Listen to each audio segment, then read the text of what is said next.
Angelina, kanina ka pa nagwawalis dyan? Hindi ka pa rin natatapos? I'm sorry, Yaya. I'm sorry ka dyan. Whatever, Angelina. You're such a loser. Hala, sige, bilisan mo dyan. Maglalampaso ka pa ng sahig. But, Yaya... Bakit nagrereklamo ka? Nagrereklamo ka? Yaya, I'm so tired.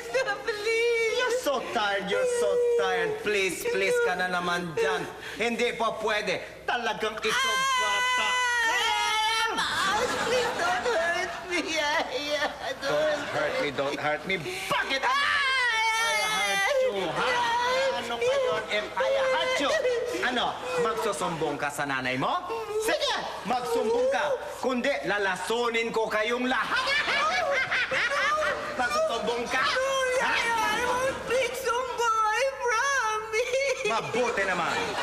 Teka lang, nasaan na nga pala yung pinapatimpla kong juice sa'yo? Yaya, it's here. Here, sorry.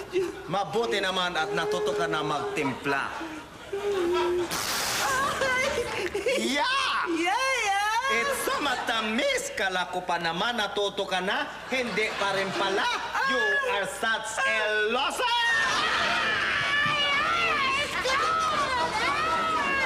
Oh, bakit? Anong iniiyak-iyak mo dyan? Yaya, because it's cold. And kanina you said, I'm a loser. Talaga namang loser ka talaga. Hoy, nakikita mo yung ginawa mo? Huh? Punasan mo yan. Ora mismo. Oh, okay. Ah! Huwag mong gamitin yung basahan. Ang gamitin mo, yung damit mo. No, Yaya, this was given to me by my mommy. No, I can't use it. Ano? Sige. Pagka hindi mo ako sinunod, lalo ka masasaktan. No, please. I can't do it. I can't. Can't do it pala. No. Teka, sandali.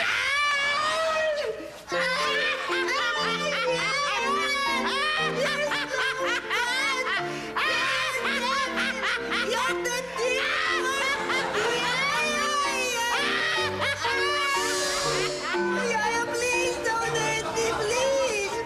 No, I cannot clean the floor in the dress that Mommy gave me. No.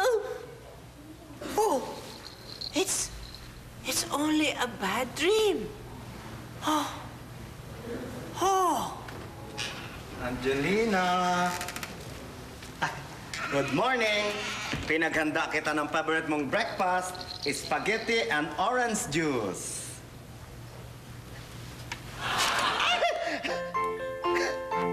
Ikaw ba, ano ba kasalanan ko sa'yo? Wala naman akong ginagawa. Pinagluto ba kita ng paborito mo, almusal? Dapat kaganituhin mo ako. Ay, naku, kahit kailan ka talaga, Angelina. Lagi kang ganyan.